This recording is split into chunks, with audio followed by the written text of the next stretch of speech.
آج ہمارے گھروں میں خاندانوں میں نا اتفاقیاں ناچاکیاں بڑھتی جا رہی ہیں۔ دیگر وجوہات کے ساتھ ساتھ اس کی ایک وجہ یہ بھی سامنے آتی ہے کہ گھروں میں قرآن پاک کی تلاوت نہیں کی جاتی۔ جہاں قرآن پاک اپنے اندر دیگر فضائل و برکات لیے ہوئے ہے، وہاں قرآن پاک کی تلاوت کی برکت سے گھر میں خیر و برکت کا نزول ہوتا ہے۔ اور کیوں نہ ہو کہ قرآن پاک ہر اعتبار سے ہمارے لیے باعث برکت ہے۔ نبی کریم صلی اللہ تعالی علیہ وآلہ وسلم نے ارشاد فرمایا، تم اپنے گھروں کے لیے تلاوت قرآن کا کچھ حصہ ذخیرہ کر لو، کیونکہ جس گھر میں تلاوت قرآن کی جائے گی وہ گھر والوں کے لیے مانوس بن جائے گا اور اس کی خیر و برکت بڑھ جائے گی اور اس میں مومن جن رہائش اختیار کریں گے۔ اور جب اس گھر میں تلاوت نہیں کی جائے گی تو وہ گھر رہنے والوں پر وحشت بن جائے گا اور اس کی خیر و برکت بھی کم ہو جائے گی اور اس میں کافر جنات بسیرا کریں گے۔ اس حدیث مبارکہ کے مضامین پر غور فرمائیں کہ تلاوت قرآن کی برکت سے گھر میں خیر و برکت ہے، گھر والوں کے لیے انسیت کا سبب بن رہا ہے، سب مل کر رہتے ہیں، آپس میں محبت ہوتی ہے تلاوت قرآن کی برکت سے۔ اور ایک بینیفٹ یہ بھی ملتا ہے کہ اس گھر میں نیک جنات بسیرا کرتے ہیں۔ نیک جنات جب ہوتے ہیں تو برے جنات یہاں سے چلے جاتے ہیں۔ یہ ایسی مخلوق ہے جو ہمیں نظر نہیں آتی، یہ ایسا دشمن ہے جو ہمیں نظر نہیں آتا۔ اللہ پاک حفاظت فرمانے والا ہے، جو طریقہ کار ہمیں بتائے گئے اگر ان کو فالو کریں گے تو انشاءاللہ جنات کے شر سے بھی ہم محفوظ رہیں گے۔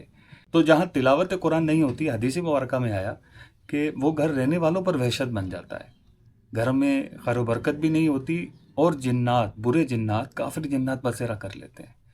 تو یہ ضروری نہیں ہے کہ ہر گھر میں جنات ہی بسیرا کر لیں، لیکن یہ خطرہ ضرور موجود ہے کہ تلاوت قرآن نہ کی جائے تو وہ گھر کافر جنات کا بسیرا بن جاتا ہے۔ اللہ پاک میرے گھر کو اور آپ کے گھر کو بھی محفوظ رکھے، اللہ پاک ہم سب کے گھروں کو محفوظ رکھے۔ تو کیا ہی اچھا ہو کہ ہم تلاوت قرآن کا معمول اپنے اپنے گھروں میں بنائیں، اور جہاں تلاوت قرآن سے دیگر فضائل و برکات ہمیں نصیب ہوں گے، وہاں جنات سے حفاظت کی بھی صورت ہمارے لیے آسان ہو جائے گی۔ حضرت ابو خالد رضی اللہ تعالیٰ عنہ فرماتے ہیں کہ میں قافلے کے ساتھ مسلمانوں کے دوسرے خلیفہ فاروق اعظم رضی اللہ تعالیٰ عنہ کی بارگاہ میں حاضر ہونے کے لیے نکلا، تو میرے ساتھ میرے گھر والے بھی تھے۔ میں آگے نکل گیا تو پیچھے میرے گھر والے رہ گئے، تو میں نے اپنے بچوں کی چیخنے کی آوازیں سنی تو فوراً میں نے قرآن پاک پڑھنا شروع کر دیا۔ تو جیسے ہی میں نے قرآن پاک پڑھنا شروع کیا تو مجھے کسی چیز کے گرائے جانے کی آواز سنی۔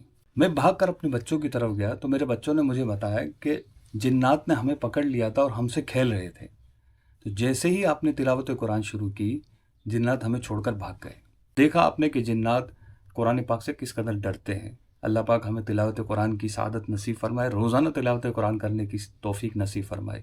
تو یوں تو پورا ہی قرآن پاک منبع فضائل و برکات ہے، لیکن چند صورتوں اور آیات کا خصوصیت کے ساتھ روایت میں ذکر آیا ہے، جن میں سے چند یہ ہیں: آیت الکرسی، سورہ یاسین، سورہ مومنون کی آخری آیات، سورہ مومن کی ابتدائی آیات، سورہ بقرہ، سورہ آل عمران، سورہ اعراف، سورہ حشر کی آخری آیات، سورہ اخلاص اور معوذتان یعنی سورہ فلق اور سورہ ناس۔ ان تمام ہی صورتوں سے متعلق آنے والی ویڈیوز میں ہم تفصیلاً بات کرنے والے ہیں، تو دیکھتے رہیے۔ ویڈیو کو لائک کیجئے، شیئر کیجئے، چینل سبسکرائب نہیں کیا تو سبسکرائب کر لیجئے۔